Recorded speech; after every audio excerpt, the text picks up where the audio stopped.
मित्रांनो, माझ्यासोबत आहेत कैलासवासी रणजित निंबाळकर यांचे परम मित्र राहुलदादा पाटील. नमस्कार दादा. नमस्कार. आज स्वर्गीय वाशी निंबाळकर सर यांचा 13वा, या 13व्यासाठी मथुर, मी, आमचे मुंबईचे जेवढे सहकारी असतील, वापस शिंदेवाडीतील असतील, बंड्या वगैरे, मोहनदादा वगैरे, सर्व वैभव वगैरे, आम्ही या 13व्यासाठी आज आलेलो आहे. आज सरांचा आशीर्वाद घेण्यासाठी. आणि आज असा खूप वाईट वाटतं का माझे मित्र कुठेतरी माझ्यापासून लांब गेल्यात. असं वाटतंसुद्धा नाही कधी कधी का सर आपल्या आजूबाजूलाच असतील. कधी कधी असासुद्धा वाटतो. तुमची आणि त्यांची मैत्री आणि मैत्रीचं रूपांतर म्हणून आपण घनिष्ठ नात्यात कसं झालं? ओळख कशी झाली पहिल्यांदा तुमची त्यांची? सर्वप्रथम 6 महिने झाले. 6 महिन्याआधी सरांनी मथुरशी बिनजोडसाठी 2 शर्यती केल्या. पण शर्यती अतिशय मैत्रीपूर्वक झाल्या. कधीच अशा शर्यती माझ्या झाल्या नव्हत्या. पण सरांसोबत एकदम आनंदात आणि उत्सवात शर्यती झाल्या. म्हणजे सर अरुणसुद्धा एवढे गुण गायचे मथुरचे, आणि मथुरवरती असलेला प्रेम आणि माझ्यावरती असलेला प्रेम ते नेहमी व्यक्त करत राहायचे. प्रत्येक बाईटमध्ये, यूट्यूबला लाईव्ह यायचे तेव्हासुद्धा. तर आणि त्याच्यानंतर काही प्रसंग माझ्यावर आले, काही प्रसंग सरांवर आले. एकामेकाला पैरे लागत होते, आमचे बैल लागत होते, एकामेकाला नंदी लागत होते. ते आम्ही एकामेकाच्या वाईट काळात उभे राहिलो. आणि मुंबईमध्ये माझ्यावर सगळ्यात मोठा प्रसंग आला होता. आतमध्ये असताना तेव्हा सरांनी स्वतःचे बैल इकडं कोणत्याच प्रकारचा विचार न करता मुंबईमध्ये बैल आणून शर्यती केल्या आणि त्या शर्यती विजय प्राप्त केल्या. त्याच्यामुळे मी सरांचे खूप आभार व्यक्त करतो, कारण की एक उपकार केल्यासारखेच होते माझ्यावर. तेव्हा माझी इज्जत सरांनी वाचवली होती त्या टायमाला. म्हणून मी सरांनासुद्धा शब्द दिला होता, ताईंना, का जेव्हा पण तुमच्यावर कधी सुख दुःख असेल, त्या सुखात नाही पण दुःखाच्या वाट्यामध्ये नेहमी तुमच्या खांद्याला खांदा लावून मी उभा राहील.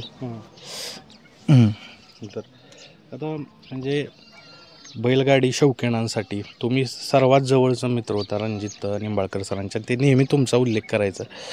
तर सर्वसामान्य जे आता त्यांचे अनेक चाहते आहेत, तर कुठले गुण सांगाल की हे शिकले पाहिजेत? शेवटी तुम्हाला जायचे, मला जायचे, पण ह्या व्यक्तीकडून हे गुण शिकण्यासारखे होतं, असे कुठले गुण सांगाल? आज सांगायला गेलो तर एक मैत्रीचा असा नाता असतो, कारण मैत्रीला तोड नसते. आज सरांनी माझ्यावर केलेले जे माझ्या वाईट काळामध्ये माझ्या खांद्याला खांदा लावून उभा राहिला, जेव्हा मी मैदानामध्ये नसताना सरांनी त्या मैदानामध्ये माझी इज्जत सांभाळली, शर्यत जिंकली. ज्या गाडीने मथुरचा पराभव केला होता, त्याच गाडीचा पराभव सरांनी केला मुंबईमध्ये येऊन. जिथे माझी इज्जत गेली होती ती इज्जत भरून सरांनी काढली होती. आणि सर एकदम सच्चाईचे राजा होते, म्हणजे एकदम स्ट्रेट फॉरवर्ड होते आणि सत्य बोलायचे नेहमी. पण एवढं सत्य या कलियुगामध्ये चालत नाही, ते आज मला समजलं. कारण की मी पण प्रत्येक टायमाला प्रत्येक गोष्ट खरीच बोलायचो. पण आज सरांचा बघून खूप वाईट वाटतं मला, कारण की नेहमी खरं बोलणारा व्यक्ती आज जर त्याला या सगळ्या गोष्टींपासून लांब जावा, म्हणजे लांब जात असतील, तर आज खूप वाईट वाटतो आहे मला. म्हणजे सरांनी खूप काही कमी वेळात शिकून गेले. आज मी बकासूर आणि मथुर ज्या मैदानाला पळाला, त्या मैदानामध्ये मला 40 किलोमीटर बुलेटवर, बाईकवर त्या मैदानामध्ये नेला होता ना. 2 दिवसानंतर अशी ही घटना झाली. म्हणजे मला कमी दिवसात खूप सरांनी, त्या दिवशी माझ्यासोबत सर 2 वाजेपर्यंत होते रात्री. जे खूप गप्पा गोष्टी केल्या आम्ही, मस्त एकत्र बसून हसू मजाक वगैरे या सगळ्या गोष्टी घडल्या आमच्यामध्ये. आणि खूप जीव लागला होता एकमेकांच्यात, कारण की सकाळी कधी उठलो ताई पण फोन करायची, सर पण फोन करायचे. म्हणजे मला एक एवढा सरांवर भरोसा होता का सरांना मी कोणती गोष्ट बोललो या कोणता शब्द टाकला सरांकडे, सर मला कोणत्याच गोष्टीमध्ये नाही नव्हते बोलत. म्हणजे एकदम हक्काचे झाले होते. जर साताऱ्यामध्ये मी आलो कधी फलटणमध्ये, म्हणजे जसा वैभव आहे तसा सरसुद्धा माझ्याशी एकदम फॅमिलीसारखा झाला होता. म्हणजे एकदम फॅमिलीसारखे संबंध झाले होते, आमच्या कुटुंबासारखे. ही अप्रिय घटना झाली, सगळ्या महाराष्ट्राला माहिती आहे कशी काय झाली.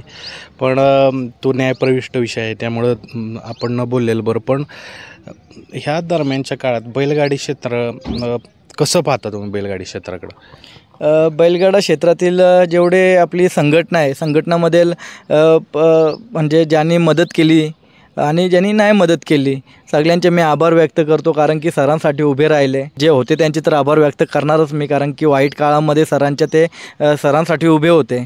आणि जे नव्हते त्यांचेसुद्धा आभार व्यक्त करतो, कारण की हा प्रसंग कोणावरही येऊ शकतो. लक्षात ठेवा गाडा मालकांनो, जेवढे आपले या महाराष्ट्रातील गाडा मालक आहेत, जर आपण आज उठवला नाही ना तर आपले गोरगरीब शेतकरी मेले असं समजा तुम्ही. कारण की आज सरांवर आला आहे, उद्या दुसऱ्यावर येईल, परवा तिसऱ्यावर येईल, मग नंतर आपण काय शांत बसायचं का प्रत्येक वेळेस? तर आपण ठोक आणि चांगली भूमिका घेतली पाहिजे आणि जिथे सच्चाई आहे सच्चाईच्या सोबत आपण उभे राहिलो पाहिजेत. जेवढे पण गाडा मालक असतील, शर्यती शौकीन असतील आणि प्रेक्षक असतील, आपण सरांना न्याय देण्यासाठी मी तर सरांच्या शेवटपर्यंत सरांच्या फॅमिलीसोबत आहे. माझा लास्ट श्वासच सरांच्या फॅमिलीसोबत, लास्टचा श्वासापर्यंत मी त्यांच्यासोबत राहणार आहे. कारण की केलेली ही मैत्री खूप वेगळी होती सरांची ना माझी.